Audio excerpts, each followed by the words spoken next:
Pike County mother is facing charges after a fatal car crash. Plus, hundreds of people rally in support of Palestine. And a look at how long our cold weather might stick around. Newswatch starts right now.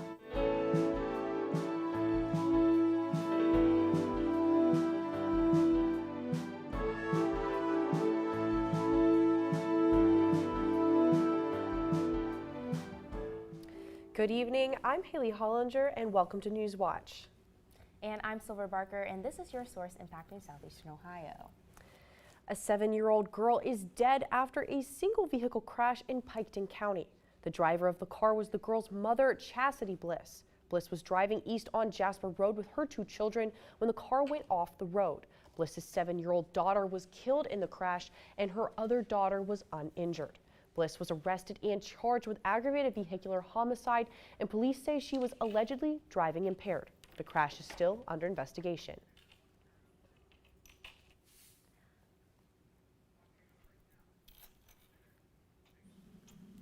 Fall color is peaking in our region starting this week, and we're finally beginning to feel those cool Ohio conditions. Joining us live from Stroud State Run Park is Newswatch forecaster Isabel Isco. So thank you so much, Isabel, for joining us. Hello here at Stroud's Run. Sorry about that. We're feeling very fall-like here. We're getting very cool temperatures again, and it's just getting even more and more feeling like sweater weather. Looking at those past 24 hours, those temperatures have been in those mid to low 50s, even in those lower 40s here over those last 24 hours. You can see that right now in Athens, we're looking at about 51 degrees throughout the general area. Outside, wherever you are, we're looking in those mid to low 50s. We have been pretty cloudy here throughout these last few days. We've been overcast. You've seen that quick sprinkle here and there, but over than that, we've been feeling very, very fall-like, and it's just been pretty good here in Athens. You could see over the last, today, those temperature high and that temperature low of 55, and that low that we're going to be feeling here pretty soon at 43. That chance of showers that we had was kind of sprinkled throughout the day. We've had some sprinkles here and there. I know I felt a quick sprinkle on my walk to class, but other than that, it has just been overcast and a little dreary. You can see in that radar that just those quick sprinkle here and there, but other than that, we've been generally clear, just on that cloudy side. You could see tomorrow we're going to have this pressure system that's coming in that is going to give us a little bit of warmer temperatures than we're used to from these last couple of days, but other than that, it's going to be still very fall-like. I'll definitely be getting into that in my full forecast and how this weekend might be a little rainy for you. Thank you so much for that, Isabel. Definitely beautiful scenery out there, though, where you are. So hopefully, I hear the birds chirping and everything. That's really nice. Now, Wayne National Forest is prepping for controlled fires in 3 areas. There's almost 2,000 acres of prescribed burn areas in the Athens and Ironton Ranger districts. The public should avoid these areas during planned fire operations, which start this week and run through the end of the year. In a statement from the Forecast Service, oak-dominated ecosystems provide critical food and habitat to a variety of wildlife species. Oak-dominated forests are fire-tolerant, and occasional low-intensity burns help oak trees outcompete other species like maple and beech. A jury trial to determine how much the Ohio History Connection needs to pay a country club is on hold. Ohio History Connection leases the site of the Octagon Earthworks to the Mound Builders Country Club. If Ohio History Connection wins the trial, they would take back the land they own by eminent domain. But the country club is appealing an earlier ruling by the judge in the case. The earlier ruling by the Ohio Supreme Court said Ohio History Connection could reclaim the site of the Octagon Earthworks. After the break, an update on House Republicans' efforts to pick a speaker, plus a look at how the conflict in Gaza is impacting the U.S. And for fall weather here at Stroud's, you can see those fall leaves are starting to peek out, and how they'll be in peak color here in these next couple weeks, and how this weekend we might be a little rainy. Next on Newswatch.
Jim Jordan has been rejected for the position of House Speaker. On the first ballot, Republicans denied Jordan the seat of Speaker after the removal of Kevin McCarthy 2 weeks ago. 20 Republicans voted against Jordan, and some are still upset over McCarthy's ousting. More voting is expected to fill the vacant position of House Speaker. An explosion hit a Gaza City hospital, killing hundreds of Palestinian citizens. The Israeli military has denied any involvement in the explosion, claiming that it was a result of a misfired Palestinian rocket. The Hamas-run health ministry claims that an Israeli airstrike caused the blast and that it killed around 500 people seeking shelter from the ongoing Israeli attacks. The Israeli military said that Palestinian militants had fired a barrage of rockets near the hospital at the time of the strike.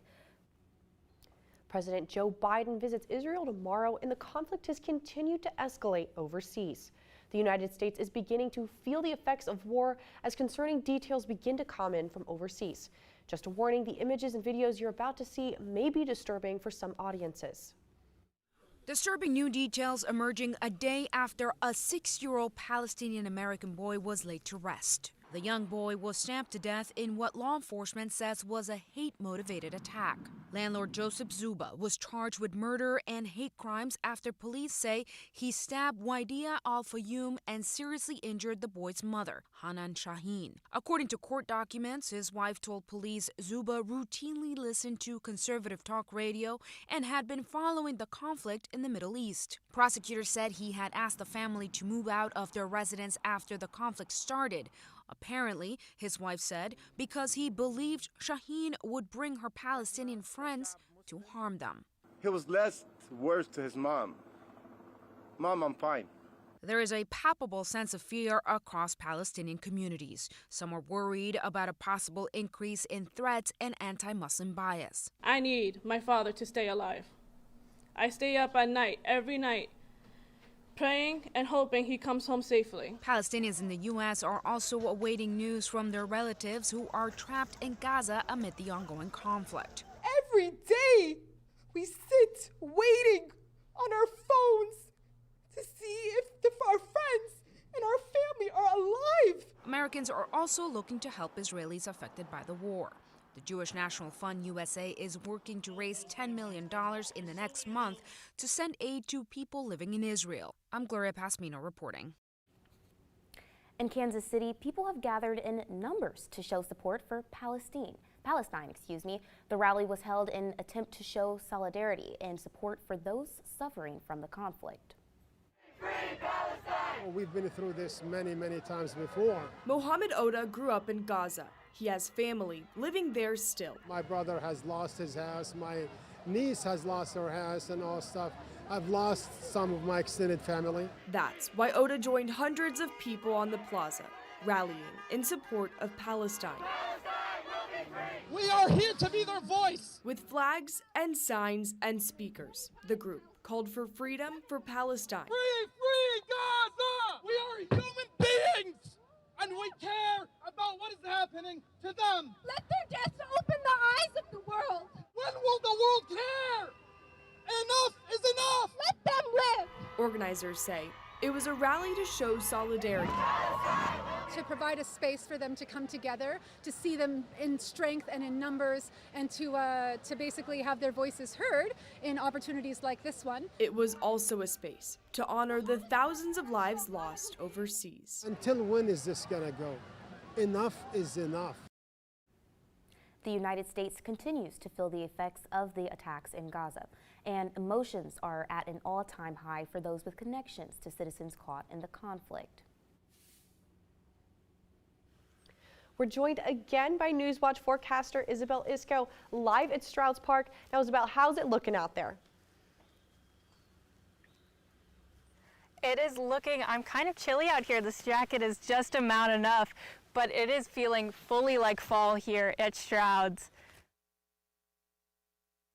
Looking at those temperatures today, we've been seeing that high temperature of 55. It's definitely been feeling a little bit on the cooler side just because it is that fall. We've had those a little bit of wind out there, but other than that, it is feeling a lot like fall. In that low temperature that we're going to be feeling going into tonight is about 43 degrees. And we're going to be seeing that little bit of chance of showers just because of that a little bit of humidity, that overcast skies, and you might feel a couple kind of sprinkles here and there for your night. Looking at that 24-hour radar, you could see that throughout the day we could see in the Central Plains there was a little bit of snow in there, but luckily for us, we've been on the clearer side, just a few pop-up showers here and there throughout the Midwest. You can see that now we're going to have this high pressure throughout all of the general region. Throughout the country, there's going to be this high pressure system that is kind of covering all of us, that is going to be giving us some drier conditions before it starts getting rainy this weekend. But looking at tomorrow, we're just going to be mostly cloudy, just like today, a little bit less clouds than today, and a little bit of higher temperatures than we've been having today, with that high of about 60 degrees tomorrow. That low of 40 is going to be definitely feeling more later in the night, but it's going to be feeling like fall. I just love feeling like fall here. Tomorrow, that high pressure that is coming in, it is going to be making us a lot drier in our area. That is going to be sticking around into tomorrow night also. So you can see that it's just going to be pretty dry, a little bit on the cloudier side, but it's going to be warmer these next couple days. We're going to see those 60-degree temperatures these next couple days, but on the edge of the screen there, you could see that low pressure system starting to creep in. That is going to be what is going to be affecting us this weekend. So we're going to have these warmer temperatures coming in these next couple of nights, kind of giving us some cooler nights, but those warmer days, and then it's going to be coming in with some rain for our weekend. You could see Thursday, that is whenever we start seeing that first little peak of that warm front that's going to be coming in. That front of it is going to be the warmer, and then once that passes, more like on Friday and Saturday, that's whenever it's starting to get on that colder side. You could see on the next 3-day outlook that Tuesday, those mostly cloudy skies, and on Wednesday, we're going to have that high of 66. That is whenever it's going to be the warmest of the week before we get into a gloomy weekend. That low temperature of about 46 for Wednesday. Then Thursday, that's whenever the chance of showers is going to start. That low pressure system is going to be bringing us some moisture here and some precipitation for our weekend. You could see on that 7-day, that Friday, that high of only about 60 compared to these last couple days, and that low of 42. Then Saturday and Sunday, we're only going to have that high of 58. We're definitely going to have a gloomy weekend here in Athens. And then with those lows just in the 40s and a peak at that low in the 37. But next Monday, once we get through this dreary, dreary weekend, we're going to be feeling a lot warmer just for those last few days. That high is 62, and we're going to have finally a peak of that sun. It's because of this low pressure system that'll finally trailing out on Sunday. You can see that chance of rain kind of lessen throughout the weekend. And then once that's gone, we're going to be sunny here in Athens. It's definitely going to be feeling like fall here. Thanks, Isabel. Hope you warm up a little bit out there. Get back safe. The Internal Revenue Service is moving forward with plans to build its own free tax filing program. In a statement released today, the pilot Verion Direct File will be available next year to some taxpayers in 13 states. A few of those states include Tennessee, Texas, Florida, and New York. Eventually, the IRS tax filing system could serve as an alternative to private tax preparation companies like H&R Block and Intuit's TurboTax. But for now, the online pilot program will be very limited in its scope. The IRS anticipates at least several 100,000 taxpayers will choose to participate in the program and will help the IRS determine whether it's feasible to offer a government-run tax filing system to more taxpayers in the future. After the break, artificial intelligence could help detect cancer earlier. That story's still ahead.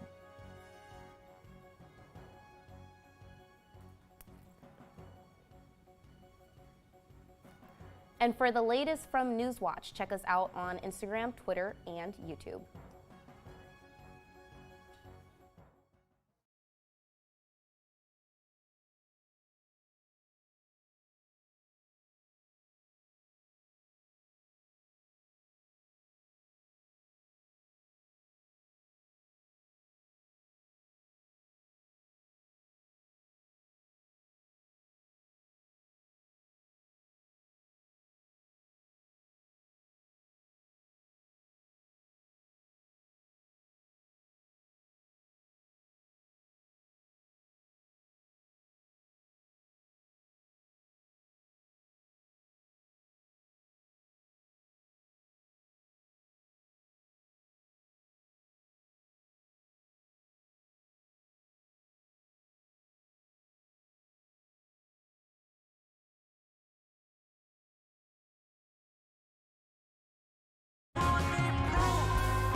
Saturday at 10 on WOUB.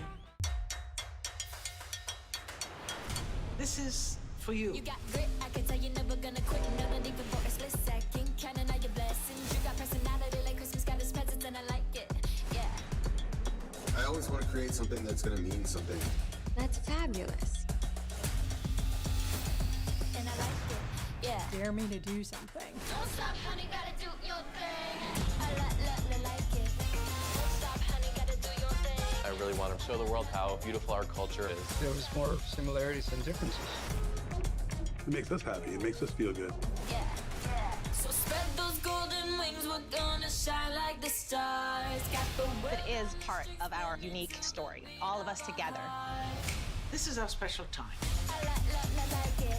Salute, babe. Honey, gotta do your thing. We're going intergalactic. Don't stop, honey. We're gonna make memories. I like it.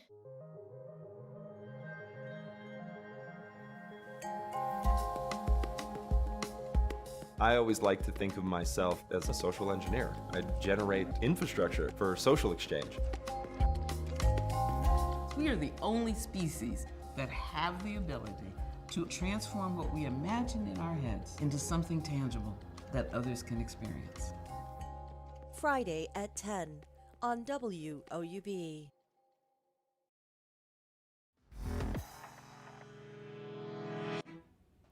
More than 64,000 Americans will be diagnosed with pancreatic cancer this year, according to estimates from the American Cancer Society. And many times the disease isn't diagnosed until it's too late. But researchers are looking into how artificial intelligence could help with early detection. And Health Minute Mandy Gaither has a look at the research and the hope it's bringing for the future. It's expected to become the second leading cause of cancer death in the U.S. by 2030. And many times, pancreatic cancer is a silent killer. Patients typically present at a stage where the cancer has really won the battle, so to speak. Dr. Ajit Goenka with Mayo Clinic says nearly 70% of patients with pancreatic cancer face death within the first year of diagnosis. That's why early detection is critical. But he says many times small pancreatic cancers aren't detected on CT scans until it's advanced to an incurable stage. That effectively makes imaging as the final frontier in our quest for early cancer detection. Goenka and other researchers used imaging data sets from past CT scans of those diagnosed with pancreatic cancer to create an artificial intelligence model that they hope will help aid in early detection of small tumors that are currently difficult to detect. We are very happy with what we have achieved so far, but we are also mindful of the fact that we still have a lot of work remaining to be done. The models are being tested, and Goenka says eventually they'd like to get to a point where they can present their technology for review by the FDA. We are prepared to fight a long battle to be able to overcome early detection of pancreas cancer. For Health Minute, I'm Mandy Gaither. And while researchers are focused on early detection of pancreatic cancer, they also have a goal to improve outcomes for other diseases like diabetes with this AI model as well. Hey Barbie! Coming up after the break, say hello to some of this year's most popular Halloween costumes. And here's a look at what's coming up on your public television station.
Finally tonight, Google says the most popular Halloween costume is Barbie.